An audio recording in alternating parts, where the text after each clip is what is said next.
Hi Sagittarius, welcome to your March 2020 love reading. It's Raina here. So I already laid out the cards because we just had a snowstorm and they were cleaning on the streets. So this is the gilded, I think it's called the, no, is it called Lumin? No, it's called the Gilded Tarot deck. Isn't that pretty? The heart of the matter is the Eight of Cups. And this is a card of somebody who is looking for more out of life. So when we're talking about a single person, we're talking about someone who may have a history of relationships that start and stop. And, Sag, your sign, I'm a Sag too. We are philosophical and we are looking for somebody that we can share that with.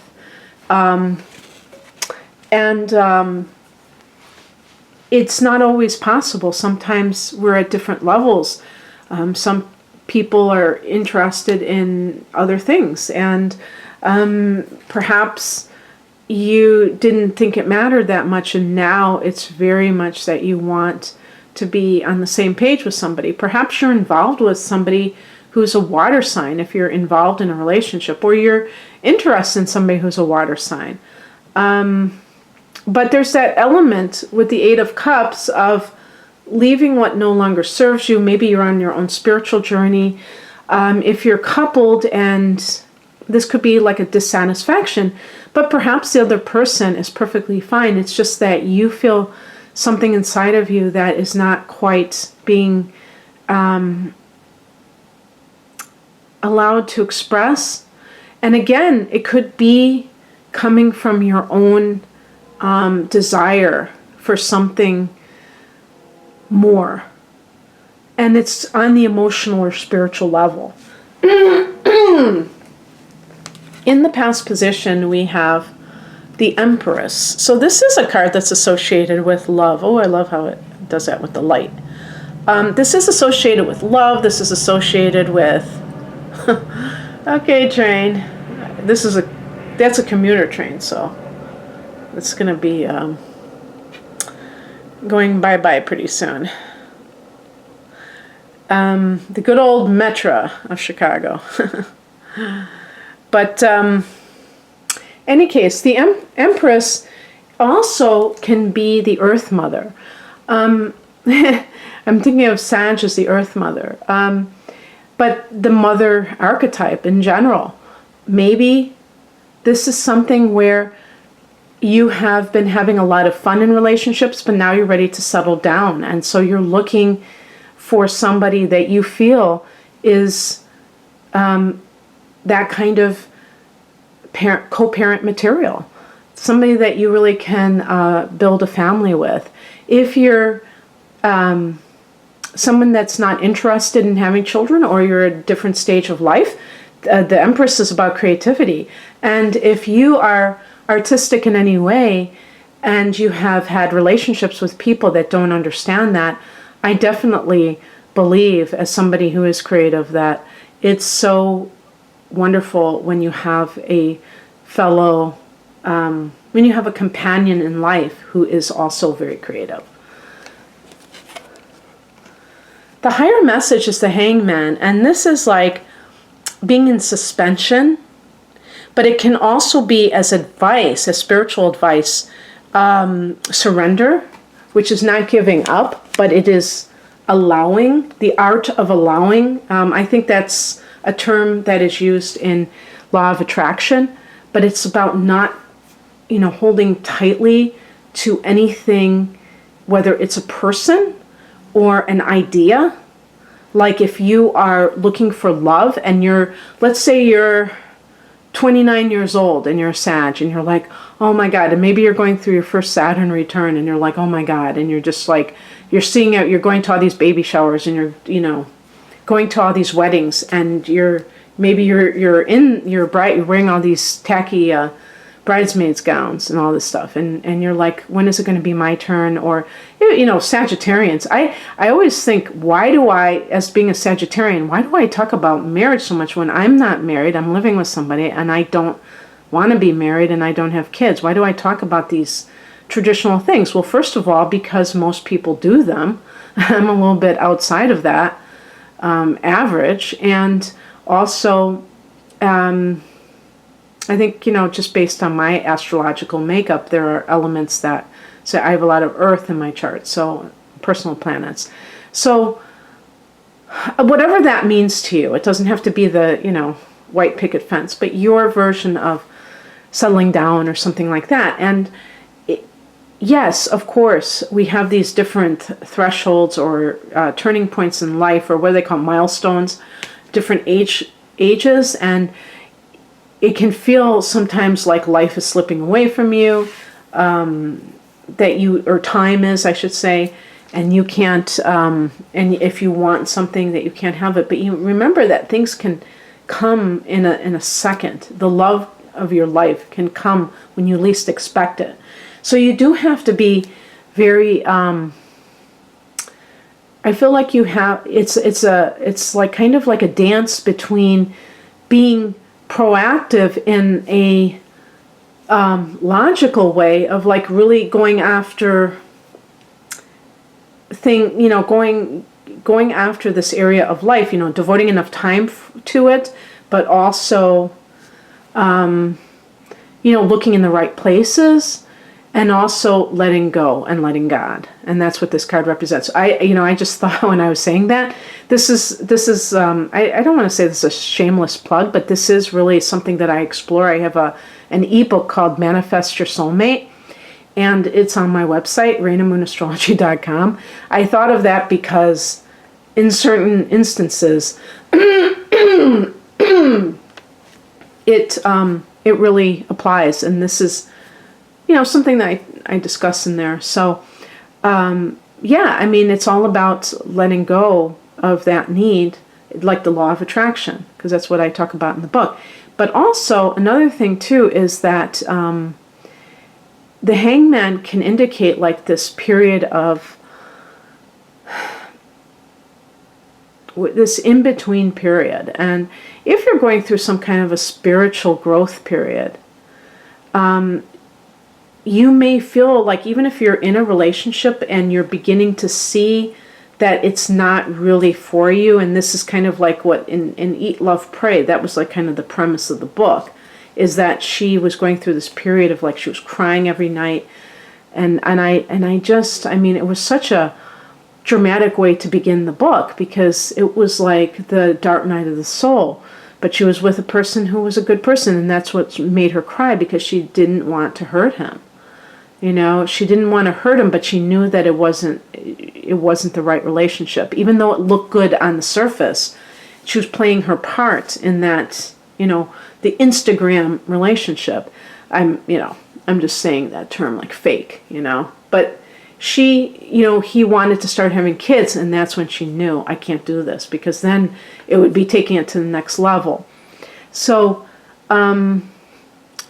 that could be for somebody who's coupled what you're grappling with right now.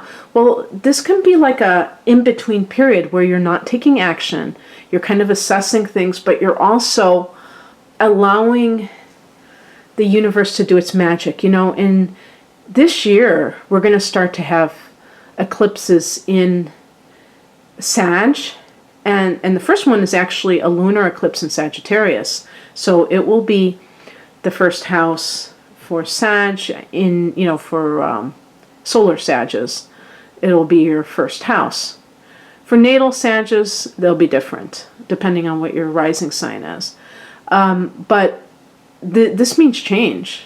And it's like, it also, for people with their sun in Sagittarius, that 7th house is activated because the sun will be there. So there's also going to be a lunar eclipse in Gemini in 2020. So there you go again. So, and